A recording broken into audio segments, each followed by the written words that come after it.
The Tempest 5 acts में एक drama है। विलियम शेक्सपियर ने इसे 1610 और 1611 में लिखा था। इस प्ले के कैरेक्टर्स देख लेते हैं। अलोंजो, ये ड्यूक ऑफ नेपल्स है, नेपल्स का राजा है। फर्डिनेंड, ये अलोंजो का बेटा है, ये नेपल्स का राजकुमार है। एंटोनियो, ये इस प्रोस्पेरो का भाई है। और प्रोस्पेरो ये पहले ड्यूक ऑफ मिलान हुआ करता था, मिलान का राजा हुआ करता था।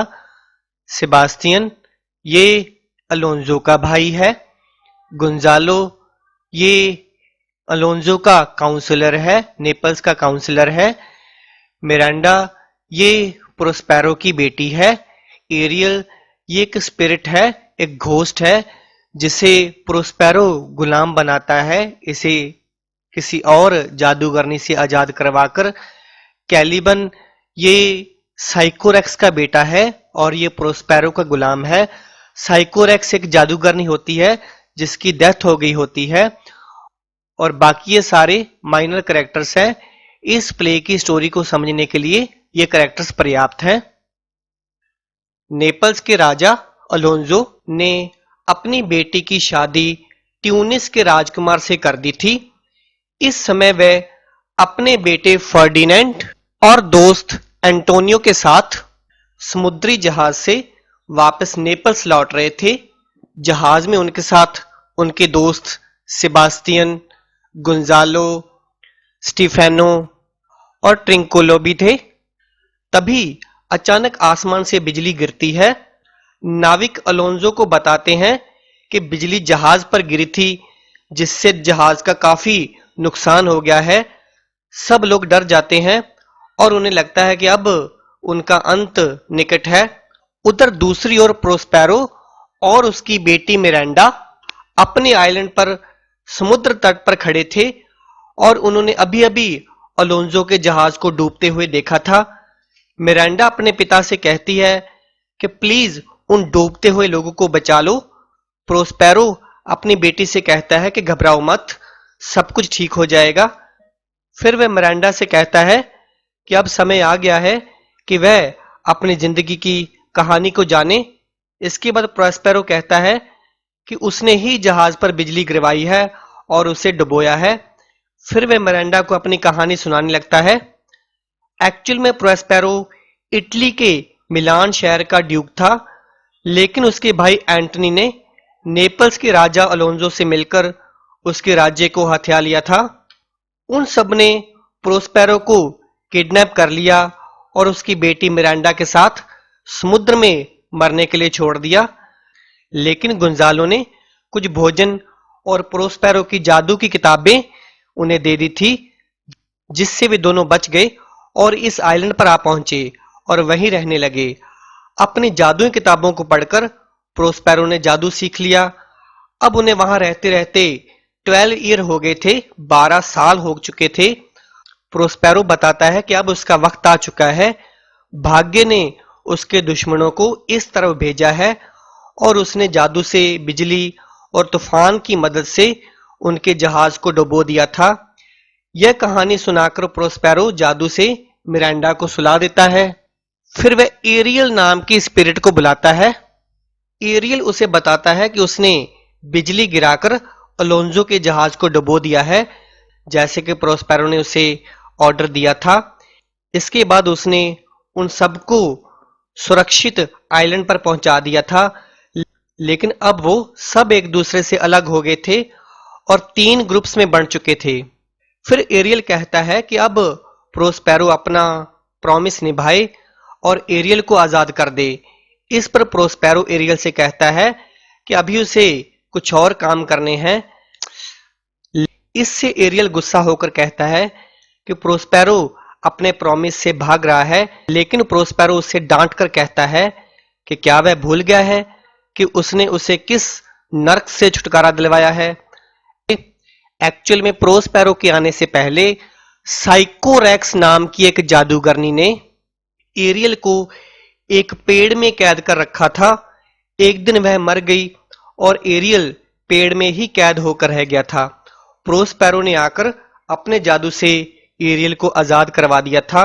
यह सब सुनकर एरियल प्रोस्पेरो से अपने बिहेवियर के लिए सॉरी फील करता है।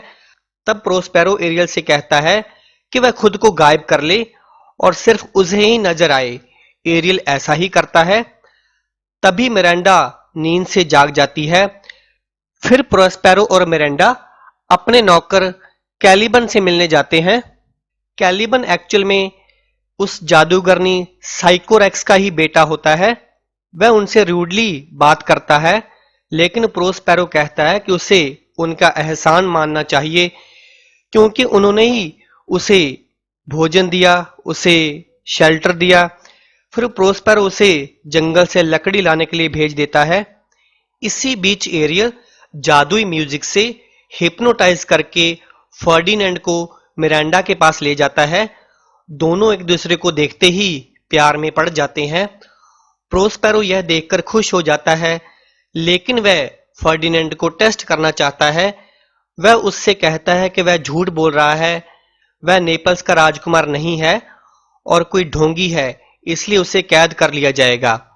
यह सुनकर फर्डिनेंड अपनी तलवार निकाल लेता है, लेकिन प्रोस्पेरो उस पर कुछ जादू कर देता है और उसे कैद में डाल देता है। मिरांडा अपने पिता से ऐसा ना करने के लिए कहती है, लेकिन वह उसकी बात नहीं सुनता।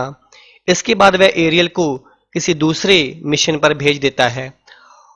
उधर आइलैंड के दूसरे भाग में अलोंजो, सेबास्टियन, अंटोनियो और गोंजालो इधर उधर भटक रहे थे। वह सब जिंदा बचने के लिए गॉड को थैंक्स बोल रहे थे, लेकिन अलोंजो अपने बेटे फर्डिनेंड के लिए चिंतित था। वह खुद को कोसने लगता है और कहता है कि काश उसने अपनी बेटी की शादी इतनी दूर न की होती तो यह दुर्घटना ना होती और उसका बेटा उसके साथ होता।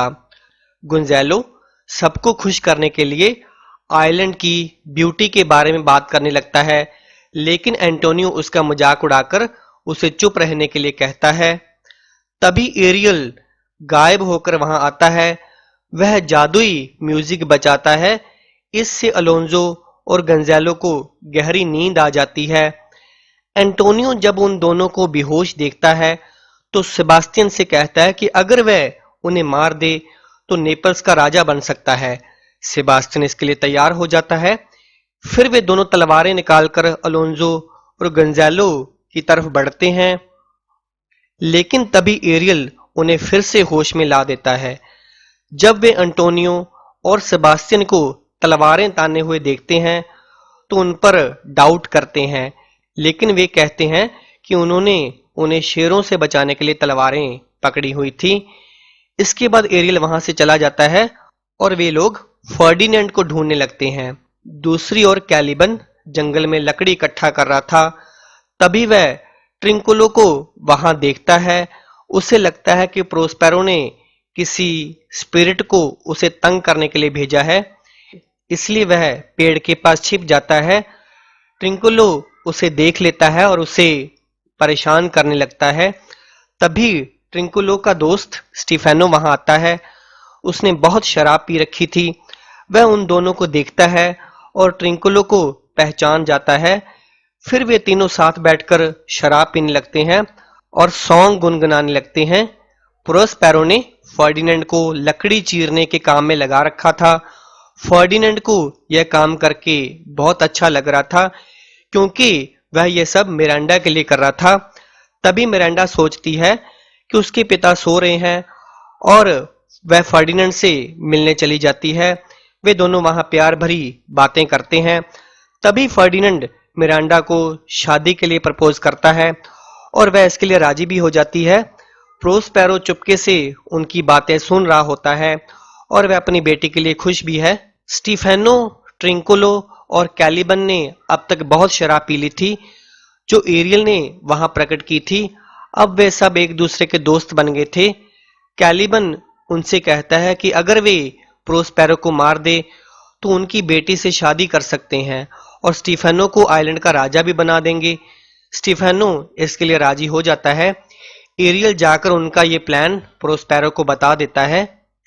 अलोंजो, गोंजेलो, सेबेस्टियन और एंटोनियो चलते चलते एक कासल के पास पहुंचते हैं।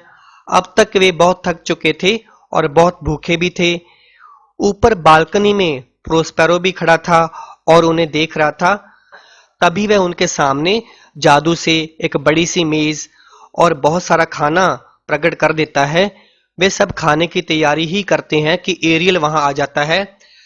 वह उस खाने को गायब कर देता है, फिर उन सबको डांटता है और कहता है कि उन्होंने प्रोस्पेरो के साथ जो किया वह बहुत गलत था और अलोंजो को इस पाप की सजा देने के लिए ही आयरलैंड ने उसके बेटे फर्डिनेंड को छीन लिया है।